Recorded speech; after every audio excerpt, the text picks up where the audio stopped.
बिस्मिल्लाहिर्रहमानिर्रहीम। आप देख रहे हैं पाक एक्सक्लूसिव टीवी। अगर आपने चैनल को सब्सक्राइब नहीं किया तो करें। दोस्तों, ये मैंने चंद माह पहले एक मनी प्लांट का पौधा लगाया था, जिसके बारे में अक्सर कहा जाता है कि इसके घर में होने से पैसे बहुत आते हैं। लेकिन मैंने ये सोच कर नहीं लगाया। मुझे वैसे शौक़ था कि पौधा ऐसा हो जो जगह कम गिरे और तेज़ी से बड़ा हो। तो आप ये देख सकते हैं कि ये आहिस्ता आहिस्ता आहिस्ता बड़ा होता जा रहा है। ये जैसे जैसे ऊपर जा रहा है, इसके जो है टहनियाँ फैल रही हैं। अब इसको हमने जो है देखेंगे, मैंने मुख्तलिफ़ जगह पे रस्सियों से इसको बांध दिया है और ये अल्लाह का शुक्र है कि ये बहुत खूबसूरत होता जा रहा है। सबसे ज़रूरी चीज़ ये है कि इन पौधों को आप घर में रखें।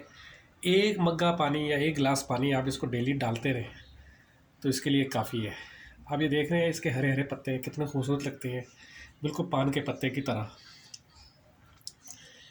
ये एक इतना सा गमला जो है वो काफ़ी होता है, उसमें आप लगाएं और छोटी सी जगह पर भी आप इसको लगा सकते हैं। ये आम तौर पर लोग जो है घरों में, ड्राइंग रूम में भी रखते हैं, लेकिन मैंने जो है ये जगह बाहर थी तो ये देखें, ये घर के अंदर लगाया हुआ है और ये देखें कहाँ तक ये ऊपर तक फैल गया। तकरीबन ये जो है 12-15 फीट ऊपर चला गया है। इसकी जो बड़ी टहनी है, बाकी जो छोटी हैं वो आहिस्ता आहिस्ता ऊपर जा रही हैं और ये एक बहुत खूबसूरत लगता है सुबह सुबह उठ के देखते। इसके साथ ये मैंने दूसरे पौधे भी रखे हुए हैं, लेकिन ये जो है खूबसूरती के लिए, लेकिन मेन बड़ा पौधा ये है। देखें आप, इसका कितना खूबसूरत होता जा रहा है।